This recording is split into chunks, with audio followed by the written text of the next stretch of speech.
আসসালামু আলাইকুম রহমতুল্লাহ। আজকের আলোচনার বিষয় হলো আহলে হাদিস। এই আহলে হাদিস কারা আর আহলে হাদিস অর্থই বা কি, সেই সম্পর্কে বিস্তারিত আলোচনা করব। আমাদের বাংলাদেশে কিছু লোকজন আছে, কিছু সংখ্যক, মানে শতকরা 2 জন, এরা আহলে হাদিস দাবি করে। এখন আগে আমরা জানবো আহলে হাদিস অর্থ কি। হাদিস অর্থ হাদিস, আল আহাল মানে পরিবার বর্গ।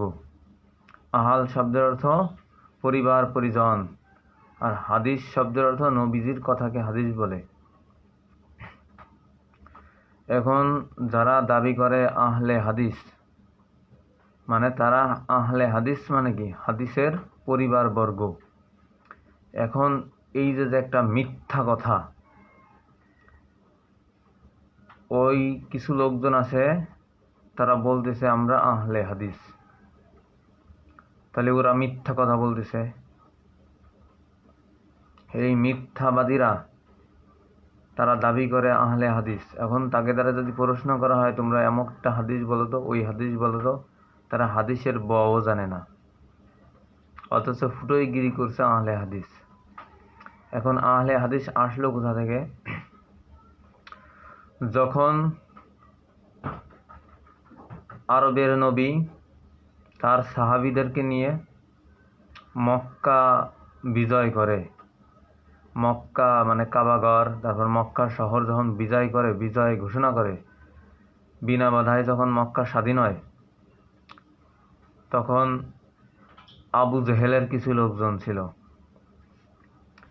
আবু জাহেলের লোকজন, উৎপা সাহেবা এগে লোকজন আছিল। তারা ভয়তে ভয়তে দেখছে সব তো চারদিক স্বাধীন হয়ে গেছে, মুসলমানরা জয়লাভ করছে, তাহলে মুসলমানদের সাথে তো পারি উঠলাম না, তা অন্য কোনো কিছু অবলম্বন করি। তখন কাফেররা বলল আমরা তো একটা কাজ করি। তারা পরামর্শ করে কাফেররা একটা দল গঠন করলো, সংগঠন। তাদের কাজ হলো মোহাম্মদ যা কিছু বলছে এইগুলো আমরা সবাই শুনবো, শুনে টেনে এর ভিতর ভুল কিছু ঢুকাইতে হবে। তখন মোহাম্মদ আল্লাহর নবী দাবি করছে, আর মোহাম্মদ যখন নামাজ পড়তে হয়, তাই নামাজের ভিতরে আমরা কিছু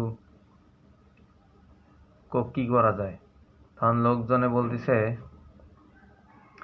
নামাজ পড়তে গেছিল একদিন লোকজনে, তখন ওরা মোহাম্মদের এই নামাজ ভালো না, আমাদের কাবা করেছিল মূর্তি, এই মূর্তিগুলোই ভালো। ওরা বলতেছে যে আমরা তো মোহাম্মদরে মানি না, আমরা হলো মূর্তি মানি। এই আমাদের মানে মূর্তি মানে কি, মূর্তি আমাদের খোদা। তখন তাদের মূর্তির নাম ছিল হলো কি, লাত ছিল, লাত। আমরা লাতকে খোদা বলে মানি, তা আমাদের লাত। তখন তারা ওই মূর্তি বগলের ভিতরে, 2 বগলে 2টা করে মূর্তি নিয়েছে সবাই। আইনে মোহাম্মদ তো মূর্তি ফেলাই দিয়েছে, তা আমরা মূর্তি রাখি দিছি। ওই মূর্তি পকেটে রাখতো আর বগলে রাখতো, এইভাবে নামাজ পড়তো।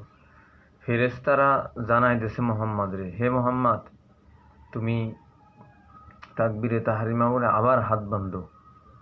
তখন যখন হঠাৎ করে আবার তাকবীরে তাহরিমা বলে হাত বাঁধছে, উঁচু করেছে হাত, তখন মূর্তিগুলো ঝুপ ঝুপ করে পড়ে গেছে, মূর্তিগুলো ভেঙে গেছে। তখন এর আগে একটু কথা হলো, মোহাম্মদ সাল্লাল্লাহু আলাইহি সাল্লাম যখন আল্লাহু আকবার বলছে, তখন ওরা রুকু থেকে জাতি গেছিল।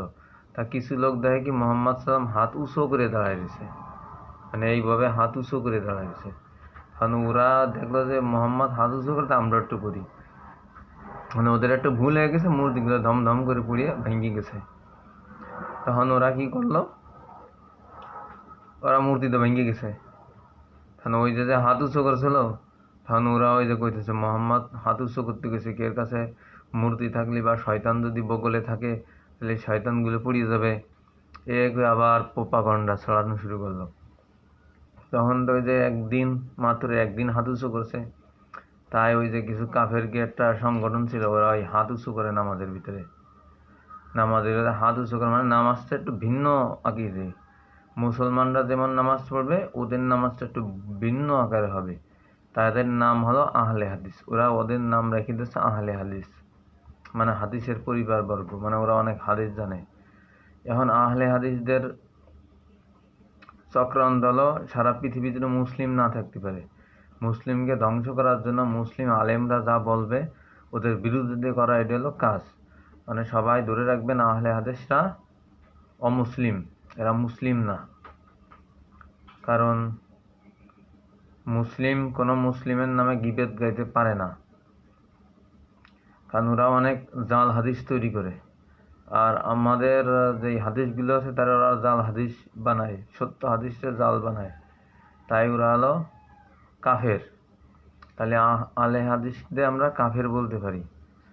যেমন একজন ছিল শায়েখ আব্দুর রহমান, তারপর বাংলা ভাই, এরা ছিল ওই কাফেরই আর কি।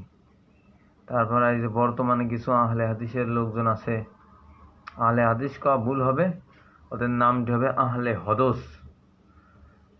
উর্দুতে না ফার্সিতে আছে হদসে আকবার, মানে বড় ধরনের নাপাক। হদস মানে কি নাপাক, হদসে আকবার।